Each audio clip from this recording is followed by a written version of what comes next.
ఎవరినే వదిలేదు లేదు, ఫలితం అనుభవిస్తారు అంటూ నారా లోకేష్ గారు అయితే సోషల్ మీడియా ట్రాల్స్ చేసిన వాళ్ళపైన కానీ, ఆ పోస్టులు పెట్టిన వాళ్ళపైన కానీ ఆయన అందరిపైన సీరియస్ అవుతున్నారు అనమాట. చాలా స్ట్రాంగ్ వార్నింగ్ ఇచ్చారు. సో అది ఎవరికీ అనుకోవాలి. అంటే ఈ మధ్యకాలంలో సోషల్ మీడియా అనేది అందరికి కూడా చాలా చులకనగా అయిపోయింది అనమాట. ఎవరైనా సరే మేము ఏదైనా మాట్లాడొచ్చు, మాకు ఆ స్వాతంత్రం ఉంది, మాకు ఆ స్వేచ్ఛ ఉంది అనే విధంగా ఫీల్ అవుతూ, ఓకే అందరికీ ఎవరికైనా కూడా మాట్లాడే స్వేచ్ఛ ఉంటుంది, ఆ రైట్ ఉంటుంది, వాక్ స్వాతంత్రం అనేది అందరికీ ఉంది. బట్ ఎక్కడి వరకు మాట్లాడాలి, ఎక్కడి వరకు ఎలాంటి పోస్టులు పెట్టాలి అనేది ఒక లిమిట్ కూడా ఉంటుంది.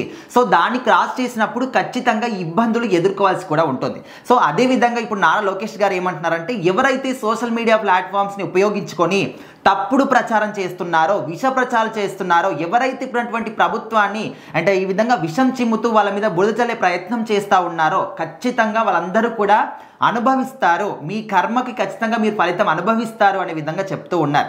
సో ఏంటంటే ఇప్పుడు కూటమి ప్రభుత్వం మీద రీసెంట్గా మొంతా తుఫాన్ వచ్చింది. సో అక్కడ ఏంటంటే ఇప్పుడిప్పుడే కొంచెం జగన్మోహన్ రెడ్డి గారు వాళ్ళని పలకరించడానికి ఆ విధంగా వెళ్తూ ఉన్నారు కదా.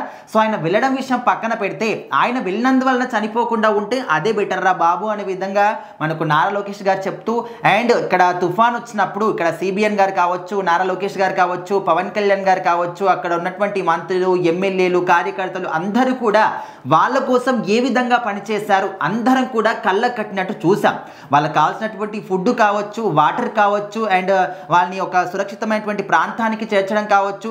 అండ్ కొన్ని వీడియోస్ కూడా మనం చూసాం, కొంతమంది ఎవరైతే వాళ్ళ ఇళ్లలో నుంచి బయటికి రాకుండా కూడా ఉన్నారో వాళ్ళ దగ్గరికి వీళ్ళే స్వయంగా వెళ్ళి, అమ్మ మీరు అక్కడ ఉంటే ప్రమాదం, మీకు ఇల్లు కూలిపోయే అవకాశం ఉంటుంది, లేకపోతే వరదలు వచ్చే అవకాశం ఉంటుంది, దయచేసి మా మాట విని మీరు సురక్షిత ప్రాంతాలకు రండి అని చెప్పేసి వాళ్ళని బ్రతిమలాడి బామాలి మరి తీసుకొచ్చేటువంటి సంఘటనలు కూడా ఉన్నాయి. సో అలాంటివన్నీ కూడా చూసినాక కూడా ఇప్పుడున్నటువంటి కొంతమంది ఎవరైతే ఇక్కడ యాంటీగా ఉన్నారో కూటమి ప్రభుత్వానికి, వాళ్ళు ఏ విధంగా వీళ్ళ మీద బురద చల్లాలి అని చెప్పేసి దీన్ని కూడా ఉపయోగించుకొని వాళ్ళు విష ప్రచారాలు చేస్తూ ఉన్నారు, సోషల్ మీడియా ప్లాట్ఫామ్స్ని ఉపయోగించుకొని. సో ఇక మీదట ఎవరు కూడా ఈ విధంగా చేస్తే అస్సలు ఉపేక్షించేదే లేదు అని చెప్పేసి నారా లోకేష్ గారు చెప్పారు.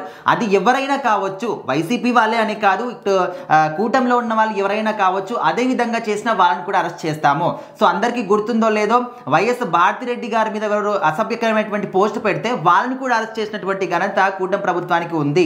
సో దయచేసి ఇక్కడ సోషల్ మీడియా అనేది అందరికి కూడా ఇప్పుడు మీకు ఏ ప్రాబ్లం ఉంది దాని గురించి చెప్పండి, మీకు ఏదైనా మంచి జరిగిందా దాని గురించి చెప్పండి, మంచి పనులకి మాత్రమే ఉపయోగించండి. కాకపోతే విష ప్రచారాలు చేస్తాం, మేము వాళ్ళ మీద బురద చల్లుతాము, లేనిపోని వంట కడతామంటే అసలు కాదు అని చెప్పేసి నారా లోకేష్ గారు చెప్పారు. సో ఇక మీదట ఎవరైతే సోషల్ మీడియాలో తప్పుడు ప్రచారాలు చేయడం కానీ ఇలాంటివి చేస్తూ ఉంటారో చాలా జాగ్రత్తగా, అసలు ఆల్మోస్ట్ ఇవి మానుకుంటేనే మంచిది అనే విధంగా కూడా కొంతమంది చెప్తూ ఉన్నారు.